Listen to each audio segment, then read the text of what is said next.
नमस्कार, news our के खास कार्यक्रम में आपका स्वागत है। मैं हूं देवेंद्र कुशवाहा। कांग्रेस पार्टी के बागी विधायक चिंतामणि महाराज ने बीजेपी का दामन थाम लिया है। किस्मत लाल नंद पहले ही पार्टी छोड़ चुके हैं। विनय जायसवाल भी चुनाव मैदान में हैं।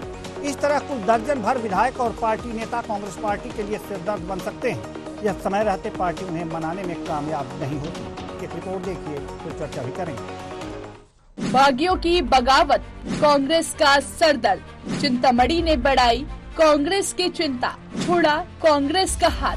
बीजेपी में हुए शामिल, कई नेताओं ने छोड़ी कांग्रेस। कांग्रेस बोली फर्क नहीं। सामरी के कांग्रेस विधायक चिंतामणि महाराज ने कांग्रेस को अलविदा कहकर बीजेपी का दामन थाम लिया है। चिंतामणि महाराज कांग्रेस द्वारा टिकट काटे जाने से नाराज चल रहे थे। छत्तीसगढ़ के बीजेपी प्रभारी ओम माथुर की मौजूदगी में चिंतामणि महाराज का बीजेपी में प्रवेश हुआ। चिंतामणि महाराज का बीजेपी में समारोह पूर्वक स्वागत किया गया। चिंतामणि महाराज का कहना है कि जानबूझकर उनकी टिकट काटी गई, जिससे समाज नाराज हुआ और समाज के कहने पर उन्हें कांग्रेस छोड़ने पर मजबूर होना पड़ा। चिंतामणि महाराज पहले बीजेपी में ही थे और छत्तीसगढ़ संस्कृत बोर्ड के अध्यक्ष भी रहे हैं। इस तरह से उन्होंने कांग्रेस छोड़कर बीजेपी में घर वापसी की है। उनके घर वापसी पर पार्टी ने उनका स्वागत किया। मन में जब कुछ विचार आते हैं तभी कुछ विचार होता है, कुछ करना होता है। अपने संत समाज के लोग लगभग अपने छत्तीसगढ़ में 16-17 विधानसभा में हैं और मैं एकमात्र प्रतिनिधि करने के लिए मैं था, और जिसको अकारण टिकट काटा गया, जिसमें सिर्फ ये बहाना करके कि सर्वे में आपका नाम नीचे था। सर्वे में कई लोगों का नाम नीचे था, मैं कई लोगों को देखा हूँ, लेकिन वो कटना मैं तो उसको संभाल लिया। मैं तो मुख्यमंत्री जी को भी बोला कोई नहीं भैया, आपका जो आदेश होगा हम पालन करेंगे। लेकिन समाज के लोग स्वीकार नहीं किए कि हमारा एक व्यक्ति है, अगर उसको भी अगर टिकट नहीं दे सकती तो ऐसे पार्टी में रहने का क्या औचित्य है। तो इस कारण से आज पुनः घर वापसी होना पड़ा समाज के कहने पर। देखिए, चिंतामणि जी महाराज घर वापसी आए, कोई संयोग रहा होगा, कोई न कोई पीड़ा रही होगी मन में, इसलिए बाहर गए होंगे। लेकिन आज हम सबको प्रसन्नता है कि हमारे कार्यकर्ता, पूर्व कार्यकर्ता जिन्होंने इस क्षेत्र में पार्टी को खड़ा किया, वो आज हम सब के सहयोग से वापस हमारे साथ आए। मैं बहुत तहे दिल से, मैं ही नहीं, पूरी पार्टी तहे दिल से इनका स्वागत करता हूं। ये इंतजार करिए क्या होगा क्या नहीं होगा, भविष्यवाणी थोड़ी भी आप लोग करो। चिंतामणि के अतिरिक्त कांग्रेस विधायक किस्मत लाल नंद भी पार्टी छोड़कर जोगी कांग्रेस में शामिल हो गए हैं। इसके अतिरिक्त मनेन्द्रगढ़ विधायक डॉक्टर विनय जायसवाल और अनूप नाग समेत दर्जन भर ऐसे विधायक बगावत करते नजर आ रहे हैं, जिनकी कांग्रेस पार्टी ने टिकट काट दी है। आने वाले दिनों में बागी कांग्रेसी कांग्रेस के लिए सिरदर्द बनने वाले हैं। हालांकि कांग्रेस पार्टी का कहना है कि कुछ विधायकों के बागी हो जाने या दूसरे दलों में जाने से पार्टी की संभावनाओं पर कोई असर नहीं पड़ने वाला है। यह गलत धारणा है। कांग्रेस पार्टी के 2-3 लोगों ने ही निर्दलीय भरा है, उनको समझाने की कोशिश की जा रही है, मनाने की कोशिश की जा रही है। बहुत बड़ा परिवार है, लेकिन यदि उसके बाद भी नहीं मानेंगे तो हमें कोई फर्क इसलिए नहीं पड़ने वाला कि हमने अब की बार जो प्रत्याशी घोषित किए हैं अपने निचले स्तर के कार्यकर्ताओं से पूछ के किए हैं। हमारे प्रत्याशी का चयन ब्लॉक लेवल के जो हमारे पदाधिकारी हैं उनकी अनुशंसा से हुआ है। तो मुझे नहीं लगता है कि यदि कोई कांग्रेस पार्टी से बगावत करेगा तो पार्टी में इसका कोई फर्क पड़ेगा। चिंतामणि महाराज सरगुजा संभाग के जाने माने संत गहिरा गुरु के पुत्र हैं। गहिरा गुरु का प्रभाव सरगुजा संभाग के 1 दर्जन से ज्यादा सीटों पर है। ऐसे में माना जा रहा है कि चिंतामणि महाराज के बीजेपी में प्रवेश से सरगुजा में कांग्रेस के वोट बैंक पर सीधा असर पड़ेगा। इसके अतिरिक्त कांग्रेस पार्टी के अन्य बागी विधायक और नेता भी कांग्रेस पार्टी के समीकरण को बिगाड़ने का काम करेंगे। Doctor Sanjay Shekhar, news hour, Raipur, Chhattisgarh.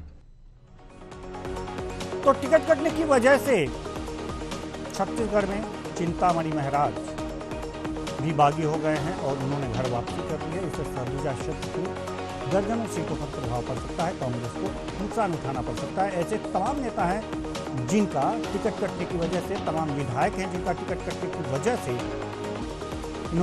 उन्होंने बागी रुख अख्तियार किया और इस कारण हो सकता है कि कांग्रेस को नुकसान उठाना पड़े। हालांकि मान मनोबल का दौर जारी है, यह कितना कामयाब हो पाता है ये तो आने वाला वक्त ही बताएगा। लेकिन आज इसी मान मनोबल और बगावती नेताओं से कांग्रेस को कितनी हानि हो सकती है छत्तीसगढ़ में, इसी पर करेंगे चर्चा। और चर्चा के लिए हमारे साथ जो मेहमान जुड़े हुए हैं उनसे आपका परिचय करा दें। शिल्पा देवांगन कांग्रेस प्रवक्ता, तौकीर रजा बीजेपी प्रवक्ता, डॉक्टर संजय शेखर वरिष्ठ पत्रकार, तीनों मेहमानों का बहुत बहुत स्वागत है हमारे इस कार्यक्रम में। चर्चा की शुरुआत करेंगे हम शिल्पा देवांगन जी से, कांग्रेस प्रवक्ता हैं आप। डॉक्टर शिल्पा देवांगन, सवाल यहाँ पर यह है कि बागी तो हुए हैं, जिन विधायकों को टिकट नहीं मिला है वो बागी हुए हैं, उनमें से कुछ बागी हुए हैं, कुछ नेता बागी हुए हैं। ऐसे में चिंतामणि कांग्रेस की चिंता बढ़ा सकते हैं, कितनी चिंता बढ़ाएंगे? जी नमस्कार। जी नमस्कार। देखिए, कांग्रेस एक विशाल पार्टी है और हमारे पार्टी में जब टिकट वितरण कर रहे थे तब लोकतांत्रिक पद्धति से टिकट वितरण किया गया है। मतलब इसका मतलब ये है कि बहुत सारे लोग जो ये समझते हैं कि आप अपने क्षेत्र में नेतृत्व कर सकते हैं, क्षेत्र के लोगों का भला कर सकते हैं, वो यदि चाहते हैं नेतृत्व करने के लिए तो वो दावेदारी प्रस्तुत कर सकते हैं। आप देखेंगे निचले स्तर से ब्लॉक स्तर, फिर जिला स्तर, प्रदेश स्तर, इस तरीके से स्टेप बाय स्टेप चरणबद्ध तरीके से हमने प्रत्याशियों से उनकी विचारधारा, उनकी राय, सभी चीज मांग कर और सर्वसहमति से ही टिकट का वितरण किया है। तो मुझे नहीं लगता कि इसमें कुछ बुरा मानने वाली या कोई समस्या वाली बात होनी चाहिए, क्योंकि सर्वसहमति से और कार्यकर्ताओं का प्रसंग लेकर, कार्यकर्ताओं से बातचीत करके ही हर क्षेत्र में प्रत्याशियों की घोषणा की गई है। और सबसे बड़ी बात है कि अभी जो चुनाव होने वाले हैं, आगामी चुनाव में हमने भूपेश सरकार ने पिछले 5 वर्षों में जो जन कल्याणकारी कार्य किए हैं उसको लेकर हम जनता के बीच में जाएंगे। तो जनता किस तरीके से लाभान्वित हुई है, जमीनी स्तर पर उसका असर दिख रहा है। तो इस कार्य को लेकर हम भूपेश है तो भरोसा का है नारा जनता ने दिया है। मैं शुभकामनाएं देना चाहूंगी चिंतामणि महाराज को, उनके उज्जवल भविष्य की कामना भी करना चाहूंगी। परंतु मैं कहना चाहूंगी कि उन्होंने बहुत जल्दबाजी कर दी। एक ऐसी सरकार जो जनता के हित में योजनाएं बनाती है और जो जनता के हित में कार्य करती है, चाहे कर्ज माफी हो, चाहे धान का समर्थन मूल्य हो। देखिए, छत्तीसगढ़ जो है 70% किसानों और कृषि कार्य से जुड़ा हुआ है। तो किसानों के लिए कार्य करने वाली, जमीनी स्तर पर वाकई में लाभान्वित करने वाली कोई सरकार है तो वो कांग्रेस सरकार है। ये कांग्रेस सरकार जो है सभी चीज के लिए, हित देने के लिए, जनता को हित देने के लिए प्रतिबद्ध है। ये बात तो सिद्ध हो चुकी है। आप देख लीजिए भारतीय जनता पार्टी को, पिछले 15 साल में रमन सिंह की सरकार देखिए और अभी मोदी सरकार 9 साल में देखिए। इनके वादा खिलाफी और जनता से कुशासन करने की तो लंबी फेहरिस्त है। ये जनता के हित में तो कभी कार्य करते नहीं है, उद्योगपतियों के हित में कार्य करते हैं। और जो सामान्य जनता के हित में कांग्रेस सरकार कार्य कर रही है उसको छोड़ के जो उद्योगपतियों के हित में कार्य कर रही है उस पार्टी में जाना, तो ये मुझे नहीं लगता कि सही निर्णय है। उन्होंने जल्दबाजी कर दी। जनता का हित करना है तो कांग्रेस सरकार, कांग्रेस पार्टी के जल्दबाजी तो उन्होंने कर दी चिंतामणि देवांगन जी ने, लेकिन सरगुजा संभाग की दर्जनों सीटों पर इनका प्रभाव है। ये प्रभाव कैसे कम होगा? जी मैं वही कहना चाह रही हूं कि यदि अपने क्षेत्र के लोगों को लाभ देना है तो कांग्रेस की सरकार के साथ जुड़कर उनसे समन्वय बनाकर लाभ दिया जा सकता था। ये बहुत अच्छा ऑप्शन था, बहुत अच्छा रास्ता था। परंतु कांग्रेस का साथ छोड़कर तो भारतीय जनता पार्टी तो जनहितैषी कार्य कभी करने के लिए प्रतिबद्ध रही नहीं है। आप हिस्ट्री देख लीजिए, मोदी सरकार को देख लीजिए और रमन सिंह जी की जो सरकार है 15 साल की उसको देख लीजिए। तो अपने लोगों को लाभ दिलाना है तो कांग्रेस सरकार के साथ रहकर किया जा सकता था। चलिए, कांग्रेस के चलते यदि उन्होंने, एक बात और बताना चाहूंगी, महत्वाकांक्षा के चलते लोगों को छोड़ के, लोगों की, जनता का हित के से ऊपर उठ के यदि उन्होंने पर्सनल महत्वाकांक्षा देखी है तो ये उनकी पर्सनल राय है, पर्सनल निर्णय है। मुझे लगता है कि ये बहुत जल्दबाजी में ये निर्णय किया गया है। चलिए, जल्दबाजी में निर्णय किया है चिंतामणि जी ने। बीजेपी प्रवक्ता हमारे साथ हैं तौकीर रजा जी, बीजेपी प्रवक्ता।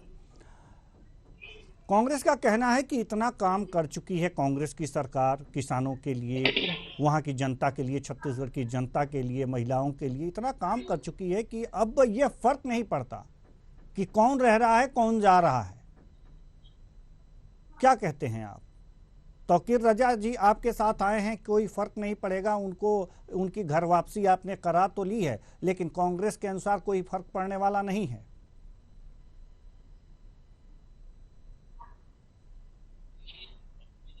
इसकी जनता भी जानती है और हमारी शिल्पा जी भी जानती है, मातृशक्ति जी।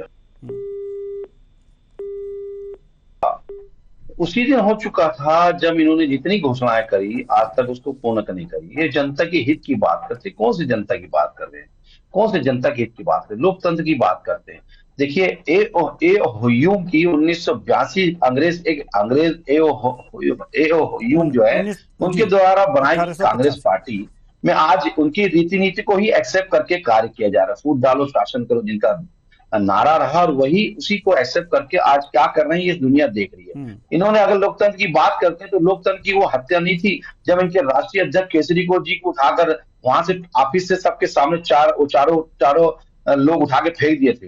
ये वही लोकतंत्र की बात करते हैं। तो आपने नरसिम्हा राव जी को देखा था, पूर्व प्रधानमंत्री, उनको मरणोपरांत कितना अपमानित किया गया ये सबने देखा। लोकतंत्र की हत्या की बात करी, लोग करते हैं। इन्होंने लोकतंत्र की हत्या कब करी?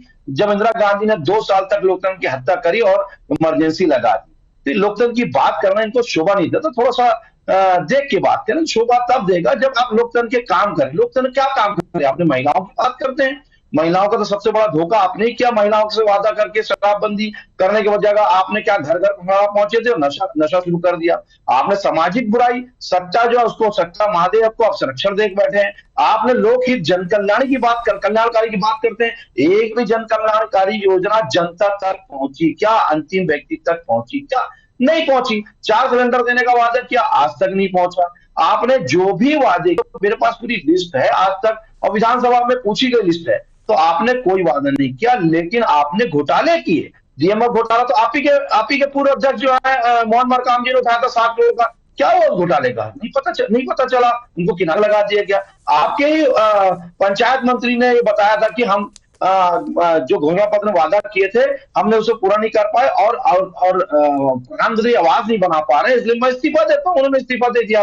अब बात किस मुंह से कर रहे हैं? बेशर्मी की हद पर होती है ये तो। बेशर्मी ऐसा बोलते ना, आप जो है अपनी बेशर्मी की हद पार कर रहे हैं। जो कुछ करते नहीं है, भ्रष्टाचार करते हैं, उस पर से बेशर्मी दिखाती कि हम जनता की बात करते हैं और मोदी जी के ऊपर आ जाते हैं। मोदी जी की बात नहीं करेंगे, राज्य की बात कर रहे हैं। मोदी जी के पास तो ऐसा है कि आपके मुख्यमंत्री उनके पैर की धूल के बराबर भी नहीं है जो वो कार्य कर रहे हैं देश हित में, राष्ट्र हित में। उन्होंने कभी किसी के चाइना की गोद में जाके बैठा नहीं और चंदा लिया नहीं है, ना किसी के साथ करप्शन किया, ना उनके आगे है ना कोई पीछे परिवार में। वो अकेला कर रहे हैं, राष्ट्र के लिए कर रहे हैं। आप उनकी बात ही मत करिए। और उन्होंने जो वादे किया उसको निभाया है। चाहे राष्ट्र की रक्षा की बात करो तो राफेल जैसे सौदे किए, उसमें कोई करप्शन नजर नहीं आया। आपके सुप्रीम कोर्ट को घोटाले के नाम से झूठा इल्जाम लगाने के नाम से राहुल गांधी को लताड़े पड़ी। तो तौकीर रजा साहब, बात क्षेत्र की कर लें। तौकीर रजा साहब, चिंतामणि जी बीजेपी ज्वाइन किए हैं, घर वापसी हुई है उनका क्षेत्र पूरे देश में नहीं है, उनका प्रभाव पूरे देश में नहीं है, सरगुजा क्षेत्र में है। नहीं, इन्होंने बात किया, आप ये बताइए देवेंद्र जी, इनके शब्दों देखिए ऐसा है जो है ना वो तय मेरे शब्दों की मर्यादा मैं आपसे नहीं सीखूंगा। शिल्पा जी, शब्दों की मर्यादा मेरे को मत सिखाइए। जितना अच्छा मर्यादित शब्दों का प्रयोग मैं करता हूँ, आपके मुख्यमंत्री जैसा नहीं करता कि कुत्ता बिल्ली से जरा अपने गिरबान में ढाकिए। ये बोल देता है मोदी को चोर बोलने वाला राहुल गांधी जैसा व्यक्ति को मानने वाली डीएनए जिनका खराब है, वो मेरे को मत बताइए शब्दों का। मैं शब्दों को बहुत मर्यादित ढंग से बोलता हूँ। आपको मातृशक्ति बोला है, आप ये पहले ध्यान रखिए मैंने क्या बोला। शब्दों की मर्यादा ध्यान रख के बोलता हूँ, जो गलत कर रहा है वो बता रहा हूँ। अगर अमर्यादित शब्दों का प्रयोग करूंगा तो आप यहाँ बैठ नहीं पाएंगी। तो ये शब्द मेरे को मत सिखाइए, मेरे को आता है क्या किस शब्दों का, किन मर्यादित शब्दों का प्रयोग करना चाहिए। तो आपने छेड़ा बात को कि मोदी जी ने कुछ नहीं किया। अरे मोदी जी ने जो किया है, अगर नहीं बात कर सकते धारा 370 किसने हटाई? आप बोलते थे धारा 370 हटा के देखिए। अरे आपके कांग्रेसी आपके कांग्रेसी बच्चों को किसी ने दूध नहीं पिलाई थी क्या? नहीं, आपके कांग्रेसियों को किसी माँ ने दूध नहीं पिलाई थी? नहीं, किसी माँ ने दूध नहीं पिलाई थी? जो कांग्रेस में शासन में कश्मीर में जब दंगे होते थे या कश्मीरी पंडितों को पकड़ाया जा रहा था, तब क्या करती थी आप? तब क्या कर रहे थे आपके लोग? क्या कर रहे थे? चोरी पहन के बैठे थे या विरोध छूटा थे? जो पंडितों को भगाया जा रहा था, महिलाओं को सम्मिलित किया जा रहा था और बोला जा रहा था कि चले जाओ यहाँ से, अपनी महिलाओं को छोड़ दो। अरे माँ की शक्ति है, शर्म करो। आप उनके समर्थन में बैठते हो, बात करते हो संस्कार की और संस्कृति की और मर्यादा की। मेरे को मत सिखाओ मर्यादा और संस्कार। अरे जाके देखो कश्मीर में कश्मीरी पंडितों के साथ जब धोखा हुआ था और उनकी औरतों को छोड़ जाओ बोला जा रहा था, तो आप क्या बोलती थी? आपके लोग क्या बोलते थे? दूध नहीं पिलाई उनकी माओ ने कि जाकर शासन के थ्रू काम करते, एक्शन लेते? कुछ नहीं किया आप लोग। आप बात करते संस्कृति और संस्कार और मर्यादा की। मैं बहुत मर्यादा में रह के बात करता हूँ। मैं कभी किसी को कुत्ता बिल्ली नहीं बोलता। मैं कभी किसी कुत्ता बिल्ली नहीं बोलता। नहीं, किसी कुत्ता बिल्ली नहीं बोलता। तो ये मर्यादा जो है अपने मुख्यमंत्री जाके सिखाइए। या ये मर्यादा जो है सबको चोर बोलना है, कोई समाज को चोर बोलना है, जाके राहुल गांधी को सिखाइए। हमको सिखाने की जरूरत नहीं है। अरे जो भ्रष्टाचारी जिनके डीएनए में है, जो जमानती परिवार जो है बलाल केस में भ्रष्टाचार में अंदर था, एक नहीं दो नहीं सारे माँ बेटे बहू सब अंदर थे। तो उसके बाद जो है आप उनका डीएनए जो आपको आएगा ही आएगा। आप नहीं सुधर सकते। आप लाभ कर दो, कौन सा कर्ज माफी कर दिया बता दीजिए मेरे को आप। अरे अभी आपने हल्कालीन किया, मध्यकालीन किया, दीर्घकालीन किया, कौन सा कर्ज बताइए। अरे चीखने चिल्लाने से कुछ नहीं होता, चीखने चिल्लाने से कुछ नहीं होता। जब अपने गिरामान में झांकिए और बात करिए, जो मुद्दे की बात करिए, चीखने चिल्लाने से कुछ नहीं होता। मर्यादा आपने रह के आप बात करिए। अरे आपने सब धोखा दिया, हमने कभी धोखा नहीं दिया। अरे महाभ्रष्टाचारी, अरे महाभ्रष्टाचारी और देश प्रदेश को अपराध करवाने वाले, अपराधी को संरक्षण देने वाले आप जैसे लोगों को कहता है जनता तैयार बैठी हुई है। यही सरकार बता रही है, ये चिल्ला चिल्लाना बता रहे हैं। यही आपके मुख्यमंत्री जी बता रहे हैं कि क्या कर रहे हैं। उनकी लैंग्वेज बता रही है, जो अमर्यादित शब्द का प्रयोग आपके जो है मुख्यमंत्री बोल रहे हैं, ये दिख रहा है, समझ में आ रहा है। आपके दिमाग आगे बैठे हैं देश को, प्रदेश को पहुंचा दिया। जो 15 साल हमने जो देश को जो है जो विकास की गंगा विकसित राज्य में लाया, आपने बीमारू राज्य में ले जाके पहुंचा दिया। मुझे मजबूर मत करें कि हमें ऑडियो डाउन कराना पड़े। प्लीज, आप लोग हमारे मेहमान हैं, देवन जी, मेरे ईश्वर के समान है हमारे लिए। तो लेकिन इनकी संस्कृति और संस्कार के सामने में बोलने की आदत ने जो है ना, ये इनको मैंने चुप कराया। मेरा समय था नहीं देवन जी, कृपया शांत रहें। आप हमारे मेहमान हैं, हमारे लिए ईश्वर के समान हैं। थोड़ी देर के लिए शांत रहें। वरिष्ठ पत्रकार डॉक्टर संजय शेखर हमारे साथ मौजूद हैं। चिंतामणि जी पर बात हो रही है। चिंतामणि महाराज बीजेपी में शामिल हो गए हैं, उनकी घर वापसी हो गई है। अब जो सरगुजा संभाग की जो सीटें हैं, बताया जाता है कि 10-12 सीटों पर, करीब दर्जन भर सीटों पर उनका प्रभाव है। ऐसे में कांग्रेस को क्या नुकसान हो सकता है? कांग्रेस तो ये मानती ही नहीं कि हमारा नुकसान हो सकता है, और बीजेपी को क्या लाभ हो सकता है? डॉक्टर संजय शेखर, देखिए, अगर चिंतामणि महाराज के खुद के व्यक्तित्व की बात की जाए, खुद के आभामंडल की बात की जाए, खुद के प्रभाव क्षेत्र की बात की जाए, तो बहुत ज्यादा ऐसा प्रभाव नहीं है उनका खुद का। लेकिन उनके पिताजी गहिरा गुरु उस क्षेत्र के जाने माने संत रहे हैं, और विशेषकर जो आदिवासी लोग हैं उनके बीच में, आदिवासी समुदाय के बीच में उनकी बड़ी प्रतिष्ठा है, उनका बड़ा मान सम्मान है। और इस लिहाज से जसपुर से लेकर के सरगुजा तक का जो पूरा इलाका है और कोरबा के आसपास तक, वो पूरे सरगुजा संभाग में करीब करीब, हालांकि दावा तो ये लोग करते हैं 17 सीटों पर, लेकिन करीब दर्जन भर सीटें हैं जिस पर गहिरा गुरु के समर्थक, गहिरा गुरु के मानने वाले लोग हैं और अच्छी खासी संख्या में हैं। तो यदि गहिरा गुरु के पुत्र का मोह भंग हुआ है कांग्रेस से, इससे अगर वो तमाम लोग प्रभावित होते हैं और उससे उनके अपमान के तौर पर देखते हैं, जैसा कि कह रहे थे चिंतामणि महाराज कि समाज के आदेश पर उन्होंने भारतीय जनता पार्टी में वापसी की है, यदि ये बात सत्य है तो निश्चित तौर पर कुछ न कुछ इसका असर पड़ेगा।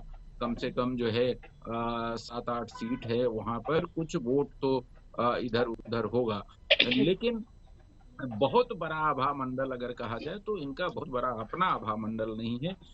पिताजी की वजह से, संत गहिरा गुरु की वजह से, उनके अनुयायियों की वजह से उनका अपना एक क्षेत्र में महत्व है। और यही वजह है कि आपने देखा कि जैसे ही उनकी टिकट कटी तो रायपुर से बृजमोहन अग्रवाल हेलीकॉप्टर के माध्यम से वहां पहुंचे और उनके साथ वार्तालाप किया और उसकी परिणति आज उनकी घर वापसी के रूप में हुई है।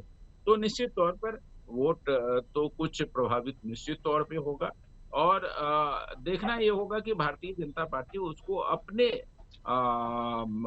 वोट के रूप में किस तरीके से तब्दील कर पाती है। अगर वो कर पाएगी तो निश्चित तौर पर भारतीय जनता पार्टी को उसका कुछ लाभ मिल सकता है। चलिए ठीक है। एक और विधायक हैं किस्मत लाल नंद, जोगी कांग्रेस ज्वाइन कर लिए हैं, इनका भी टिकट कटा है। तो शिल्पा देवांगन जी, कांग्रेस की तो यही बात होगी, अगर जो ये पूछें आपसे सवाल कि इनका क्या प्रभाव पड़ सकता है, बागी हैं कांग्रेस से, तो पूछ ही लेते हैं, जवाब दे दीजिए। देवेंद्र जी, कांग्रेस विशाल पार्टी है, व्यक्तिगत महत्वाकांक्षा को मद्देनजर रखना बहुत मुश्किल है। देखिए, हर सीट में किसी भी व्यक्ति की चाहत होती है कि कांग्रेस की सरकार बनना आगामी चुनाव के बाद में, ये तो निश्चित है। तो हर व्यक्ति की एक चाहत होती है कि वो सरकार का हिस्सा बने, सरकार में अपना योगदान दे, तो ये हर व्यक्ति की चाहत होती है। परंतु उससे भी बड़ी चीज क्या है? उससे बड़ी चीज है जनता के लिए काम करना, जनता को लाभ पहुंचाना।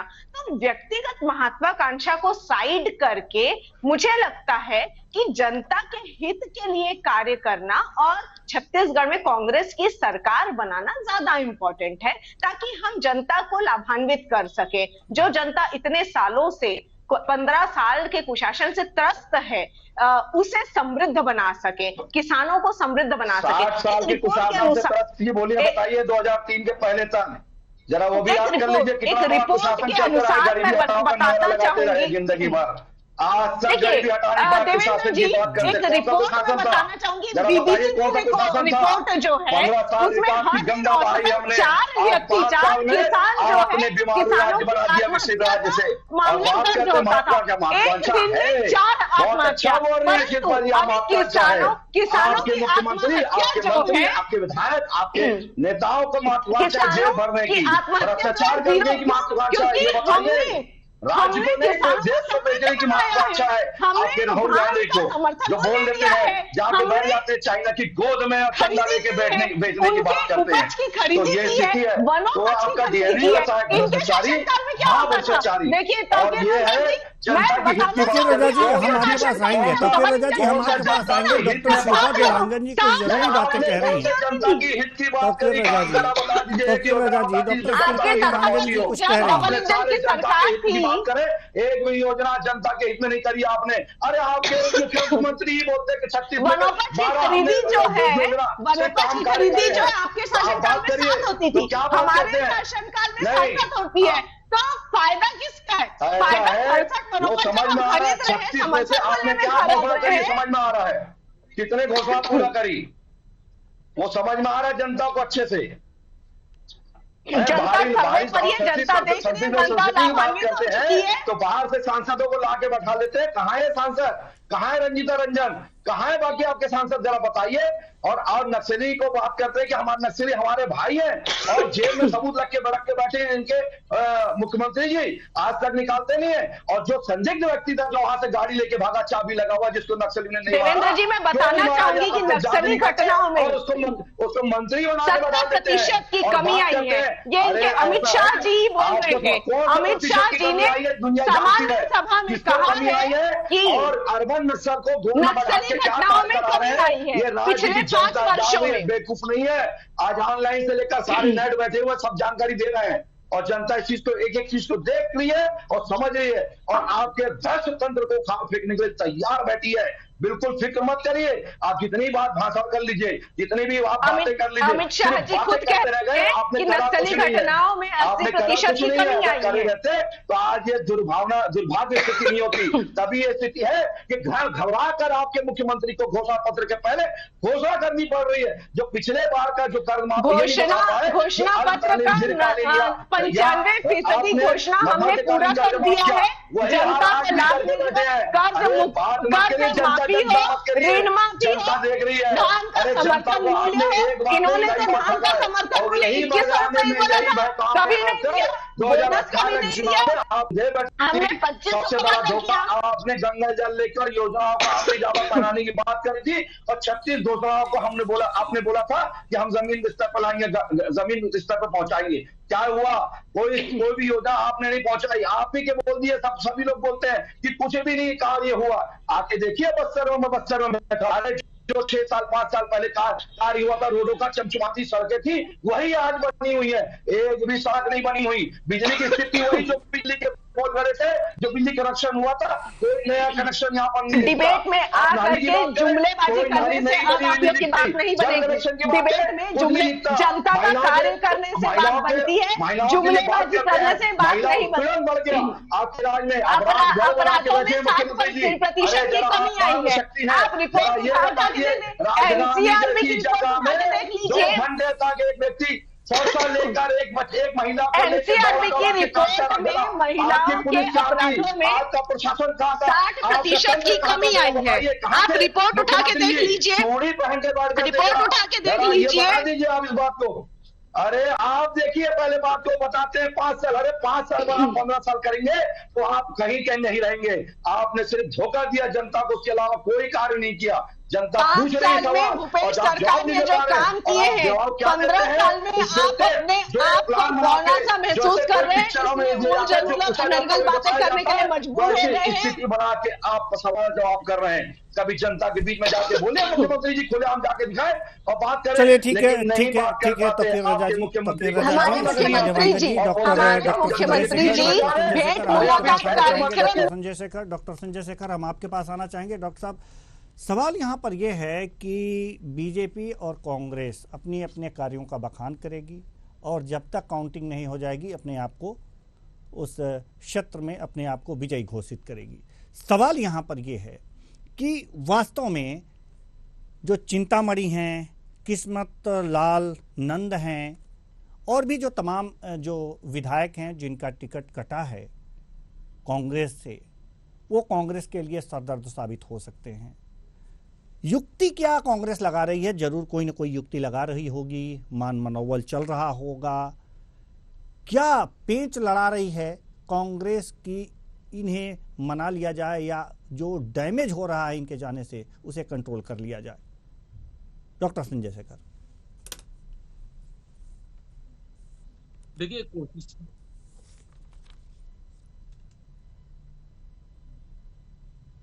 जी, डॉक्टर संजय शेखर। डॉक्टर संजय शेखर तो जी देखिए जो स्थितियां हैं, कोशिशें कांग्रेस तरफ के से जारी है कि तमाम जो नेता है उससे संपर्क करके उनको मना लिया जाए, उनको साध लिया जाए। लेकिन बहुत सारे लोग तो हो गए हैं, लेकिन बहुत सारे लोग मैदान में हैं। जैसे अनूप नाग आप देखें कि वो मैदान में डटे हुए हैं, वो चुनाव लड़ रहे हैं और वहां पर निश्चित तौर पर अनूप नाग कांग्रेस पार्टी के विधायक हैं, तो वो निश्चित तौर पर वहां पर कांग्रेस को नुकसान पहुंचाने में कामयाब होंगे, निश्चित तौर पर वहां पर वोट वो लेकर के जाएंगे, उनका अपना जो पक्ष है, जो उनके अपने समर्थक है, उनके साथ जाएंगे। विनय जायसवाल उसी तरीके से हैं। चिंतामणि महाराज बीजेपी में आ गए हैं, और भी कई सारे विधायक हैं जो नाराज हैं। कई कार्यकर्ता नाराज है, कई नेता नाराज है जिनको टिकट नहीं मिला है। लेकिन अब पहले चरण और दूसरे चरण की वोटिंग के लिए अभी जो समय है उसमें निश्चित तौर पर कांग्रेस पार्टी की तरफ से कोशिशें होंगी। और जैसा कि अपने कांग्रेस पार्टी का स्टेटमेंट अभी सुना कि पार्टी लगातार बातचीत कर रही है, कोशिश कर रही है कि वो पार्टी में रहें और पार्टी के साथ रहें, पार्टी के रीति नीति के साथ रहें।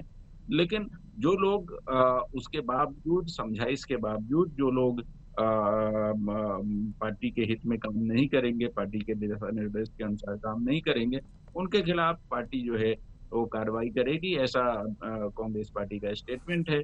और आपने देखा कि अनूप नाग को निष्कासित कर दिया गया है।